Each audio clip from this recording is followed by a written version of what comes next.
Here's a question for you. Should you have a shared account with your partner? Should you have just one? Should you have multiple shared accounts? Are we talking bank accounts? Bank accounts, yes. Or emails. No, it's bank accounts. Okay, got it. So Just a silly joke, Bill. I'm in the current situation where I've just moved into a shared purchased house with my boyfriend. Yep. We're just boyfriend, girlfriend at this stage, but we have purchased this house together. So it's a pretty huge step for us. Thing is now, so we've been together for 2 years. Thing is now, we're starting to discuss, okay, well, shared account for the mortgage. Do we just have a whole shared account where we put everything in? Absolutely everything. Who keeps what separate? Do we just, put it all in the one basket? Ben, you're married, expecting a child. What's your current situation with shared bank accounts? All in the same basket. And we've been together now. Everything's together. Yep. And we've been together for almost 10 years, and that's been the way for probably 8 of those 10 years. So you don't have anything on the side for yourself? No, why would I need that? I don't know. Liam, you're living with your partner, you're engaged. Yep. What's your situation? Same as Ben. Same account. Everything's in the same basket. Easier to keep track of things that way. So do your pay from work, as both of you, does that go directly straight to the shared account? Yes. And her pay goes in as well. And it's all on the same thing. And then you can sort of easy to keep across it there. It keeps us honest. I mean, I definitely less fast food. I use cash if I do. I'm not an idiot. But then that's weird. You just took out $300 from the ATM the other night. Is she just interesting amount of money. I keep across it right. So even so on the weekend, for example, I was rolling through, and I think it keeps you honest because my thing's probably more the fast food and buying crap and maybe too many beers and that sort of thing. But I saw the other day, I was like, what are these expenses? These monthly expenses? And Sarah's like, oh, that's, YouTube Premium. I'm like, why do we have YouTube Premium? I'm like, we don't need that. You just watch a 10-second ad, whatever. And Uber One, she's like, yeah. She's not doing Uber It means you One. get cheaper Ubers. I'm like, no, it doesn't. It means you have to pay Uber $10 a month regardless whether you're using it or not. It's I'm a like, we can subscription, get rid of both of them for starters. But I don't know. I find it easier to just keep across what we're both doing. I always like when my wife Sam will have like a new, let's say, new pair of pants. I go, oh, those pants are nice. Are they new? And she'll go, yeah. And I go, oh, like where'd you get them from? How much do they cost? And she'll go, oh, they were like $70. And you've seen the statement that they were 100. Yeah. She'll just always skim a bit off the top. I know. Okay, I've got it. That's the thing.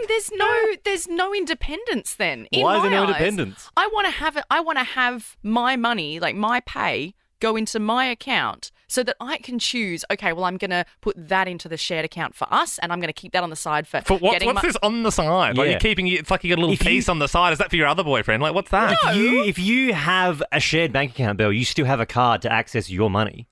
Yeah, but it's my money that's just going straight into being shared. It's like that's my money that I want to get my nails done with, or I want to. Think about it. Like you've got a house together, so you're already having to do repayments together.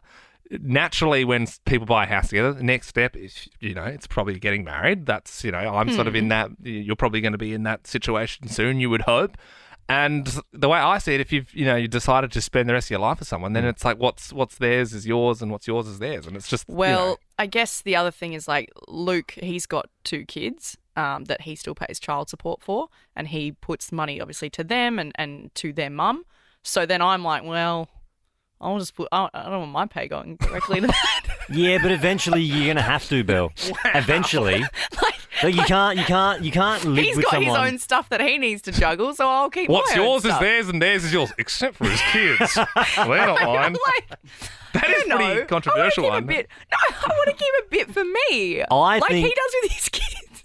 I think it's a pretty shut case. Yeah. But if you have a varying opinion, 13, 24, 10 is our number. Well, what about Ash in the newsroom? Ash, you've got a boyfriend at the moment. Yes. So kind of similar boat to me. What do you guys do? So we actually technically live separately, but he's in the process of moving in, right? So it's probably a conversation we're going to have soon. I'm of the same opinion as you, Bal, where I think that I have my account, he has his, and then we have a joint account that we both chip in for. Yeah. One, because I own my apartment, so that's a bit messy in terms of mortgage repayments and stuff. But 2, I also think it's important sometimes more so women to have a bit of financial independence. So I don't know, I've seen situations where women haven't been able to get out of a scenario because they're kind of tied so financially to a person and maybe couldn't make it on their own, if that makes sense. Mm-hmm. Yeah. So, then what happens, Ash, then if let's fast forward, let's say best case scenario, we fast forward, it's 8 years in the future, you're happily married, you've got a kid on the way, you have to then go on maternity leave, therefore the money stops coming in, then what happens? Yeah, look, that's a great point. I mean, I would hope that by having my own account for so long, I would have. I'm a bit of a squirrel and saver. Like, I'm hoping I would have put stuff on the side to have that rainy day account. Best case scenario. Yeah. Yeah. Yeah, well, it is an interesting, and obviously each situation differs. It's going to be different for everyone. There's no like blanket rule for everyone. Janine and Essendon's called through for some advice for you, Belle. What are you thinking, Janine? What do you do? I'm the general manager of a lingerie and swimwear company, and I'm just on my way to work. The traffic's insane, so it's great to have you guys to chat to. Thank you.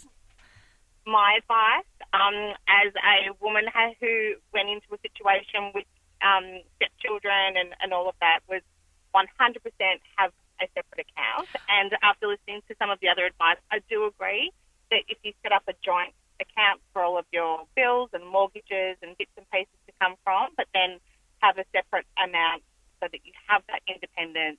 You've got to have a little private slush fund. It's, presents, it's all of those little things that you need to be able to do. And, a good pair of shoes every now and then. Yeah, treat yourself. So what about when you, sorry, Bill, what about when you go out for dinner? Who pays for dinner?